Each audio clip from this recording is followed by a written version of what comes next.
Open world games are an oversaturated subcategory of gaming.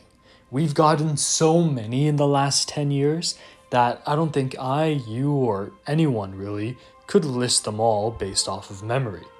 There are so many games that just kind of fade into each other because they were so goddamn similar. Now, this doesn't necessarily mean that open worlds are inherently a good or bad thing. You have a lot of bad open worlds that are empty, don't really need to be open world, and don't understand the philosophies behind exploration and rewarding said exploration that should go hand in hand with an open world game. I think of games like Metal Gear Solid 5, where the world kind of just feels empty, and the interactions with it are quite shallow. You play Metal Gear Solid 5 to engage in the stealth gameplay. The open world is just kind of in the background, and it doesn't even really do a good job at that. It feels lifeless. On the other hand, you have an open world game like Far Cry 4. Now, while Far Cry 4 definitely has its slum of issues, it's a good open world game because there is so much to do. It follows that Far Cry 3 template, however has more engaging side quests, an arena mode, you have the outpost system from Far Cry 3 again, which is just brilliant. The towers, which are so much fun to go through, it kind of serves as these little puzzles that helps you unlock the map. The wildlife keeps the open world feeling alive, as it's not just you and the enemies, but you have animals that are going around and doing their own thing. You have all these little collectibles. It's pretty great. However, I feel like there's an example of a game that does better. I would even call it the best open world game of all time. Because while it's great to have an open world game filled to the brim with stuff to do, I think that there's a game out there that makes the world itself the thing that's fun to play with. This shouldn't really come as a surprise to anybody when I say I think Legend of Zelda Breath of the Wild is the greatest open world game ever made. But let's go ahead and talk about why. In Breath of the Wild, the world is alive because you are constantly fighting, navigating, and using it. Now, what exactly do I mean by those three terms? When you think of fighting, you usually think about the enemies in the game, right? Well, while you do spend a lot of time fighting them, and while they are brilliantly balanced and themed in the different biomes, said biomes serve as a challenge and a fight in of itself. Being cold and not having the clothes to cover up requires you having to look for strategies to keep warm. Exploring the desert and nearly dying of overheating requires you to find sources of water or shade in order to stay alive. You are fighting those conditions. They don't just exist as set dressing. Navigation should come pretty obviously. It's just how you go about exploring the world. However, the way you can explore the world in Breath of the Wild is so much better than in most games. Now, think about how many games you've played where there are just impassable walls or mountains that you have to glitch your way up like in Skyrim. Breath of the Wild lets you go and climb everywhere, and it controls this with a stamina meter. So navigating isn't just about pressing forward. If I'm running down a path, I might want to save that stamina in case I have to swim. If I'm intending to swim, I need to look at the distance and think, do I have enough stamina to make it across there? When I'm climbing up a cliff face, I make little pathways for myself and say, that rock sticks out a little more. I can rest on it and regain my stamina before continuing to climb.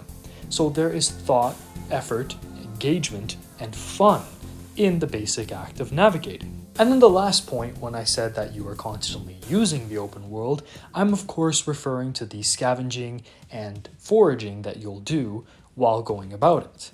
Now this includes finding weapons, items, different clothings that have different buffs, but this also includes utilizing the different flora and fauna to put yourself in a more advantageous situation. For example, going back to those scenarios of hot and cold, I can hunt down some meat and mix it with some peppers, and all of a sudden I have cold resistance. At the same time, I can go out of my way and try to hunt down meat in colder territories and let the meat sit in the cold after I hunt the animal, making it turn frozen. I can then use these frozen dishes to keep myself alive in hot scenarios. So, like I said, you are constantly fighting, navigating, and using the world constantly during gameplay. Even the worst open world game understands to make a world feel alive, you need to have inhabitants within it following schedules and routines. Breath of the Wild takes it further by having not just towns and cities where people have their own schedules, will react to rain when it falls. Breath of the Wild takes it a step further by having just certain world events happen even when you're not around. Bobokins will do their thing even if you're not there to mess with them. Again, people will have their own schedules. There are certain areas that have certain events happen at certain times. And if you're not around or if you don't bother with anything that's going on there, those events will just take place the way they take place. I made a video during 2020 talking about Genshin Impact and the rise of the elemental open world. Now, when I say elemental open world, I'm talking about that usage of the elements in all elements of gameplay, all elements of the world. So by elements, I'm talking about fire, wind, water, ice, all of the things that constitute nature. So in this game here, this affects the weather, this affects the food you eat, this affects the weapons you pick up, this affects the enemies that you come across, and this can even affect the clothing that you're wearing. Clothing, of course, directly correlates with the weather. With your weapons, not only do you have elemental-themed weapons that coincide with elemental-themed enemies, but your weapons can also be affected by the outside environment. For example, taking wooden objects near the Goron territory will cause them to light on fire, but at the same time, taking metal objects and going somewhere tropical that has a lot of rainfall might attract the electricity from lightning to your weapons. In the many shrines within the game, elements have a huge role. Water, fire, wind, even magnets. All of it comes together and you need to understand how these elements interact with each other, because they're constantly going to be interacting. You just get the opportunity to manipulate said interactions, and the puzzles and shrines is just a smaller, condensed way to focus the gameplay around that. I know how I mentioned before that the world acts independently of you. Things that will happen whether or not you're there to witness them or want to interact with them. But at the same time, this is a great open world game because with all of your actions that you do take, you see an effect on the open world. For example, when you conquer the divine beasts, they will constantly stand at the ready to fight Ganon, and you'll be able to see them from almost any high point across the map, a constant reminder of the progress that you've made.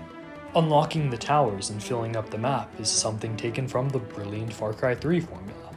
It's a great way to make yourself feel like you've made progress and see that progress on the map by seeing all those towers standing up and at the ready and seeing your map be completely available with everything marked up on it, whereas before it was a very empty and threatening space to look at. Hell, there's even side quests that take it a step further and allow you to help build entire towns, changing the landscape of Hyrule itself. Everything in this game has a use. There's a lot of open world games where you have to climb, the things you have to pick up, what's interactable with you are clearly marked and defined. Even a great open world game like Far Cry 4 falls victim to this. However, in Breath of the Wild, everything you climb, everything you pick up, everything you do feels so naturally delivered, and everything that you do pick up is useful in a certain way. If you cut down a random tree and you grab the wood from it, you can use it to start a fire later on. If you collect monster bits that might seem useless, you can make potions with them, or hell, maybe even dye your clothes if you collect the right bits and pieces. Everything that you find has something to do with something else. It's all intersected, making your goals intersect. I might start off seeing these Gorons and wanting to complete their quest by heading over to the other end of the map, and I might discover something entirely new. I might find an outpost. I might find a new area to climb. I might find a new shrine. Hell, on that same Goron quest, I was just going to complete the side quest, but then as I was there, I noticed that the Goron I was talking to was blocking a certain shrine. So all of a sudden, upon the objective I already had, I added a new goal to the list. And it's not in the Skyrim sense where you just have all of these quests that pile up, but it's a much more, again, natural feeling of just finding this stuff as you're exploring and having one goal slowly turn into another and slowly turn back into that goal while morphing to another one. It's all intersected because the world is just so open, so natural, and so connected. Some smaller points that I can bring out before the video ends is how this game has fairly immersive boundaries. It's either a canyon that's too large to cross, Link himself not really wanting to go because he's here to save Hyrule, so the story constitutes that, or areas in the desert just kind of getting too murky and too sandstormy in order to pass through, or the endless expanse of the ocean. There's no bullshit boundaries, like in another game that I just finished talking about recently. Traversal itself, going back to that, is also tied into weather conditions. So something that you need to plan for is is it going to rain? How much water is there to get across? What ways can I use to get about it? Is there enough wind to get this boat moving? Do I try to make this boat fly and fail miserably? Or do I use my ice powers to create a pathway? On that note, this game is also great because there's no wrong strategy. There's no way that filters you in to a specific method of handling your problems. This game truly is not just an open world, but it is in of itself an open game. The girl I was dating at the time, when I first discovered this game and started playing it, was completely freaked out when she realized that I made it to Eventide Island by using the ice powers to just create different blocks of ice to hop across the ocean. She went through all the trouble of figuring out how to use a boat, and I never even knew that boats were in the game at that point there. There is no wrong strategy. There's so many ways in Shrines that you can cheat some of these puzzles. Instead of using a certain block that I have to use to add pressure to something, maybe I'll just take some shields out of my inventory and use them to weigh something down so a door opens. There are so many ways that you can tackle the problems and puzzles that this game throws at you, and none of them are wrong. A lot of people had an issue with breakable weapons in this game, but I personally love it.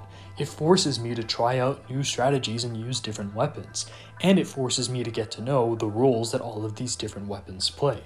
And it's a very neat level up system within the different weapon categories, with the elemental bits being thrown in there, adding some single purpose speciality.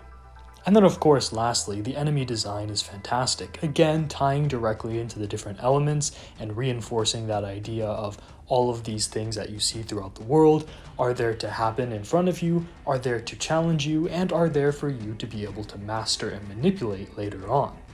The world itself is the sandbox, if that makes any sense, rather than the sandbox being what you play with in the space given to you. So if I have to sum up why this is the greatest open world game of all time, I just have to say because of how open it is. Like, literally, it's just so wide open, there's endless possibilities, everything, all of the elements and tasks are interconnected and interwoven in a way that makes everything you find feel so natural. 1 second you're crossing a bridge, then you decide to follow this flower, boom, you got another seed that you can use to upgrade your carry slots. Everything just happens so naturally like that. I never feel like I have to do something. If there's something in the game that bothers me, I can just go do something else. And I don't really need to go looking for something else because it's just constantly all around me. The world itself is what I'm playing with. And this is something that I hope more open world games in the future utilize, as an open world can be so much more than just the setting for where your game takes place. It could be the game itself, and that's what Breath of the Wild shows us. That's it for me today. This has been Pliskin, over and out.